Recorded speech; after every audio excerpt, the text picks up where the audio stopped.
Hi, everybody. I'd like to welcome you to the CASA 2020 Fall Conference. And I'm going to talk with you a little bit about TBRI coaching and some exciting developments that are going on at CASA. So we offer TBRI coaching. We've been doing that for about a year. And we just wanted to share with you a little bit about what that is and what that might mean for your cases. TBRI coaching is not therapy, so we want you to understand what it isn't to start. TBRI coaching is not therapy. It doesn't take the place of therapy. The TBRI coaching is voluntary, so it has to be something that the parent or caregiver or teacher is interested in doing. And the TBRI coaching can be for bio parents, for kinship placements, for foster parents, for schools, for daycares, anyone that is having behavioral challenges with a child that is in care. So every case is unique for TBRI, and we base our coaching based on the needs of those caregivers. So we look at what the caregivers know, what they want to learn, and what the caregiver's own history is when we are planning our strategies. So the TBRI coach is not the advocate, and our visits do not count, so to speak, for the advocate's monthly visit.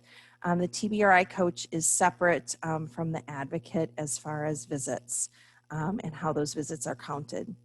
The coach is not and cannot be the same as the CASA supervisor. So we don't want any conflict of interest in cases, so we keep that separate. We do TBRI coaching in lots of different settings. We can do it in the office when it's not COVID-19. We can do it over at CPS.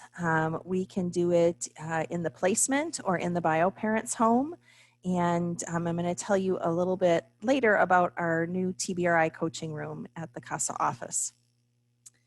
There are 7 TBRI practitioners, and we all rotate taking cases. And so the next question is, what content do we teach? What do we teach these parents and caregivers? We teach them about trauma, what trauma means. We teach about ACEs and kind of how historical trauma can impact them and their child. We talk about adverse childhood experiences and how that correlates with an increased risk of addiction. And some of the brain and body changes that happen as a result of adverse childhood experiences. We talk about TBRI and try to give some real practical strategies that they can take home and use or use during their visits with their child.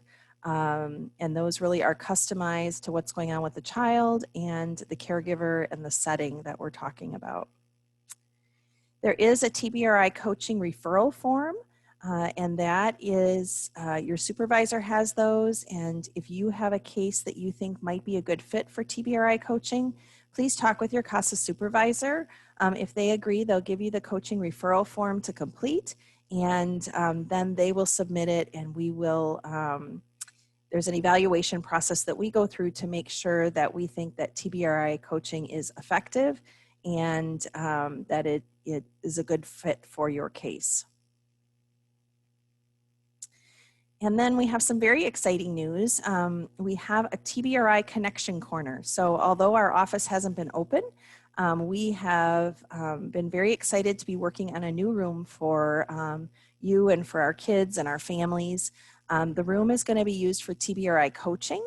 And it can be used for families that are working towards reunification for visits.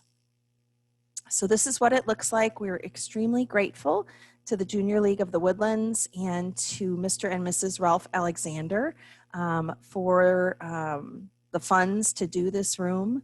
It's still in progress, but it has come a long way.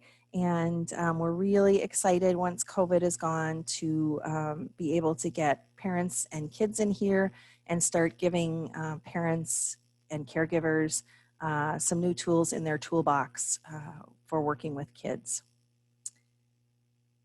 So that's all I've got for today. So thank you very much for joining me.